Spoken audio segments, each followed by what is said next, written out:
Member of the House, we believe by defunding the police doesn't mean abolishing the police forces in the United States of America. But few point of clarification for the government side of the House. The Prime Minister already have a misconception on our case by saying that defunding the police means radical change. But I'm going to clarify about defunding the police means the allocation of budget for the police, and it is actually not a radical change to begin with.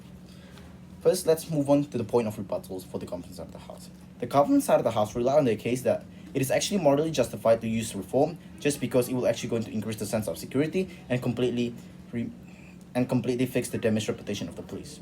We believe that their case is actually not exclusive because the moment these police are actually being defunded, what happened is actually going to increase the sense of security for these people of color who have actually been marginalized by the police, such as the victim family of George Floyd will actually going to be much more secure because the police are actually going to be defunded. And secondly, we know the right of security can be trumped by the right of the self-defense itself. How? Because the defunding the police movement is the self-defense that these defunding the police social movement are actually depending on. Already gained traction, therefore it is actually very necessary. Even if people won't feel secure, it is actually a common happen. Why? Because the presence of police brutality created a lack of sense of security for people of color. Second thing is that the police can only defend themselves and they do not represent the community as well and the protection for these people as well. Second point of rebut regarding they mentioned that it will actually going to be precautionality and also not fair for the police, for the good police, as I meant. No, we believe exactly because there is a goodness of the police, it is actually still okay to be sacrificed. How? Because the images of the police is currently all-time bad. And with the protests and the ongoing defunding the police, their images won't improve very soon. And it's actually reaching the all-time low for the images, ladies and gentlemen, because police supposed to serve well. Instead, they have actually brutalized their society. And defunding the police actually means these police will have less power, because nowadays we think that police only protects white instead of people of color. By shooting these African American men shows you they do not protect them, of course. Even if the good police is there, why is it actually not likely to happen that good police can actually show up? Because the stereotype in the police forces is clear.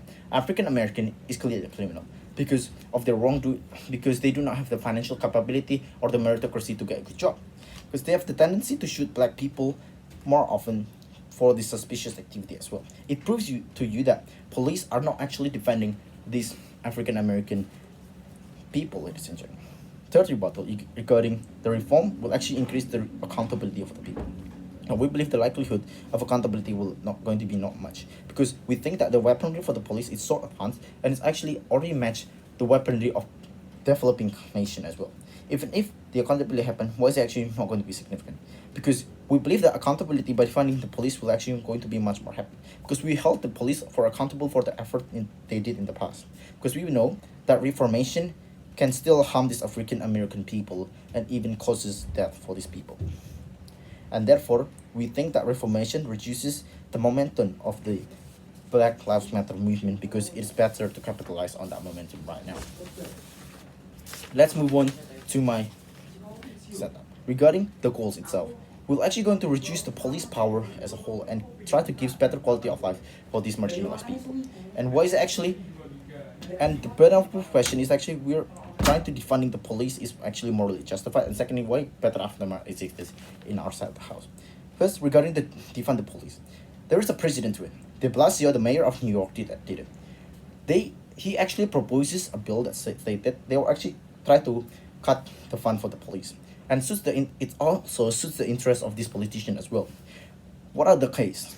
The voting on defunding the police supported by 32-7 in itself, ladies and gentlemen. It shows you that these people are actually caring for this defunding of the police. Since in New York, this defunding the police already gained traction towards it because defund the police mural already happened in the state of New York, ladies and gentlemen. What happened was he actually reduced the amount of police force by cutting 1,000 forces and reducing the budget for the police force by 1 billion. What he did was he allocated the money to a household in need for these marginalized people and support for the black community as well. Let's move on to the second argument regarding the comparison. What happened if we actually defund the police? One thing. Few things. First, no police will actually able to do overdoing because they have too much power and too much surplus of weapon. They can actually do things that they want because the role of the police nowadays are not only fighting crime. but also start fighting social issues such as homelessness and drug addiction. Because the power of police is too much. But if we defund the police, we will actually reduce the power and the capability of the police. Second, second thing is actually regarding the society welfare. Because we believe that the quality of life is what the Black Lives Matter are actually fighting. Because they believe that they do not actually have deserved quality of life, ladies and gentlemen. And because this police brutality impacts the security of this minority, such as people of color. What happened was this minority will actually often get shot for the things that they're supposed to do just okay with it, and shows you this welfareness for these people can actually be catered in the society, because what they're supposed to do is treat homeless people by giving them housing instead of actually giving them just police treatment of brutality. Because defunding the police means budget allocation, and budget allocation can be allocated to improve the housing, just like what de Blasio actually did. Thirdly, police forces are not trained to combat the civic issue. What I mean by this is actually, if we actually defund, it allows the expert to step in for the police. Because if police are actually handling mental health or mental health issues, what happens is actually it goes against this police function as well. Because if we actually allocate the budget, what would happen? We'll actually subsidize the job for these African Americans people, and they will actually go to improve their housing for these homeless people and increase the safetyness and the mental health awareness that these African American people desperately need. That's why it is actually still okay to defund the police. It proves lots of benefits. Compared to in the institutional reform, what would happen? A huge chunk of harm that is actually going to exist in their side of the house. How? Because the reform is going to be an excuse for this police to maintain power. Because the power of the police is already have immense. Because even if they have to do with drug addiction, mental health problems, shows you there is a huge power in the police forces. By reforming, it only changes the tiny layer of police who did a wrongdoing. And force, the police force will actually going to be replaced by another one, which means the ideology and the stereotyping that the police officer are actually doing in their forces will actually still going to be existed no matter what. At the end of the day, what happened is that they will actually continue the historical value of oppression of the people. How is it actually going to likely to happen? Because this reformation only able to gain a few trust, just improve the trust of the society, but it's actually not going to solve the case whatsoever. Even if there is a reform and make police accountable, it is actually not going to be happening. How?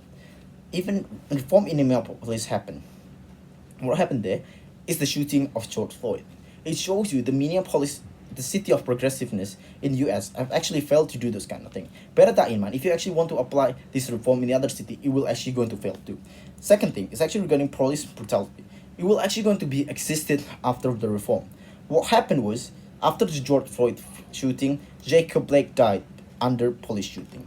Because we believe that the power of police will actually stay the same, even after they are already equipped with immense weapon, possess a great threat for us. That's why we are proud to oppose this motion. Thank you.